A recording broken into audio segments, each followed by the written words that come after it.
मेरा नाम है हरिया, मैं काम करता हूँ बहुत बढ़िया, खाता हूँ खाना और रोज गाता हूँ गाना। अरे यार, आज तो बहुत देर हो गई।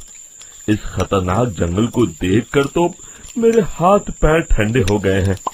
अगर मैं वक्त पर गांव नहीं पहुंचा तो मालिक बहुत नाराज हो जाएंगे।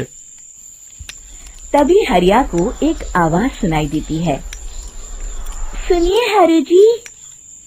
अरे, ये आवाज किसने दी? तभी हरिया को सामने कुछ दूर एक औरत खड़ी दिखाई देती है। अरे भाई, ये औरत अकेली इतनी रात को इस जंगल में क्या कर रही है? चलकर पूछना पड़ेगा। फिर हरिया अपनी बैलगाड़ी उस औरत के सामने लाकर रोक देता है और उससे पूछता है। अरे सुनिए, आप इतनी रात को इस खतरनाक जंगल में अकेली क्या कर रही हैं? तभी वो औरत मीठी आवाज में कहती है। अरे हरु जी, आप आ गए। मैं कब से आपका इंतजार कर रही थी। वैसे तो यहाँ से काफी लोग गुजर चुके हैं, लेकिन मैं खास आपका इंतजार कर रही थी। अच्छा, तुम सच कह रही हो? मुझे तो यकीन नहीं हो रहा है। वो क्या है ना, आज तक किसी ने मुझसे इतने प्यार से बात नहीं की। हाँ हाँ हरु जी, मैं सच कह रही हूँ। अब देर मत करिए और जल्दी से मुझे मेरे घर तक छोड़ दीजिए। हाँ हाँ, कौन सी बड़ी बात है, अभी छोड़ देता हूँ। आप मेरे पीछे बैलगाड़ी में बैठ जाइए और मुझे रास्ता बताते चलिए। फिर वो औरत हरिया की बैलगाड़ी में बैठ जाती है और हरिया बैलगाड़ी हाँकता हुआ आगे चल पड़ता है। फिर उस औरत के बताए हुए रास्ते पर चलते चलते हरिया बैलगाड़ी लेकर एक काली गुफा के आगे आकर रुक जाता है। हरिया उस औरत से पूछता है। हाँ देवी जी, आपका घर कहाँ है? यहाँ तो एक गुफा के अलावा और कुछ नहीं है। तभी अचानक वो औरत हवा में उड़ने लगती है। देखते ही देखते उसका सुंदर रूप एक डरावनी चुड़ैल में बदल जाता है और वो जोर जोर से हंसती है। अरे तू तो एक नंबर का बेवकूफ निकला। तू तो बड़ी आसानी से मेरी बातों में आ गया। अरे मर गया रे, ये तो एक चुड़ैल है। हे भगवान बचा ले, ये तो बड़ी डरावनी दिखाई दे रही है।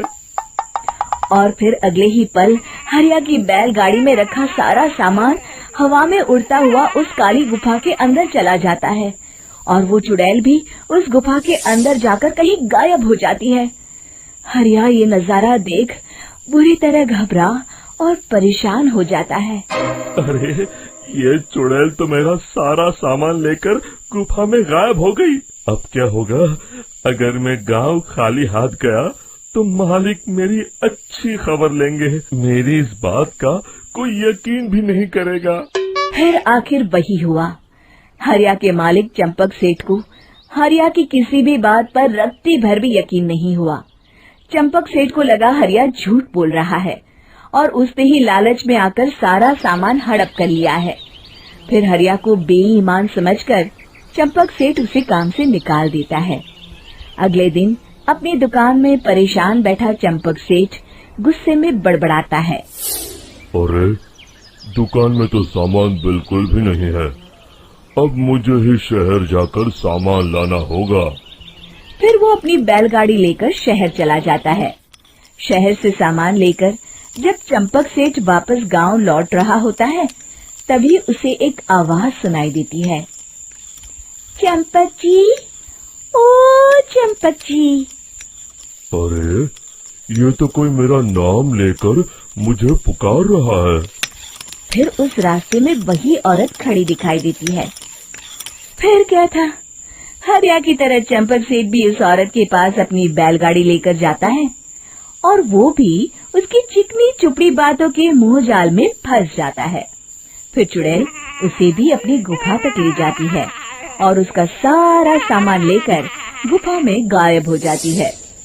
बेचारा चंपक सेठ लाचार होकर खाली हाथ गांव लौट आता है।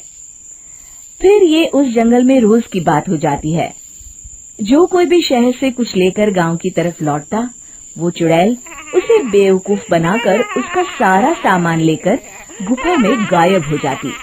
एक दिन हरिया एक लकड़हारे को उसी जंगल की तरफ जाते हुए देखता है।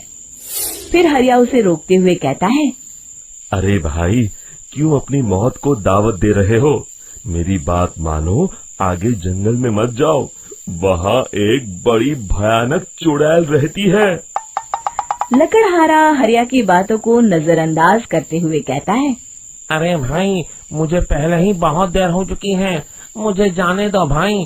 शाम तक लकड़ियाँ काट कर शहर के बाजार में बेचना है। तुम अपनी ये कहानी किसी फुर्सत में बैठे इंसान को सुनाओ, मैं तो चला। इतना कहकर लकड़हारा वहाँ से आगे जंगल की तरफ चला जाता है। फिर अगले दिन गांव के मुखिया के घर के बाहर बहुत सारे लोग जमा हो जाते हैं।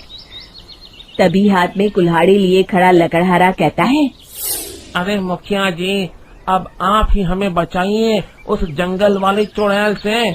हमारा सारा काम तो शहर से ही होता है।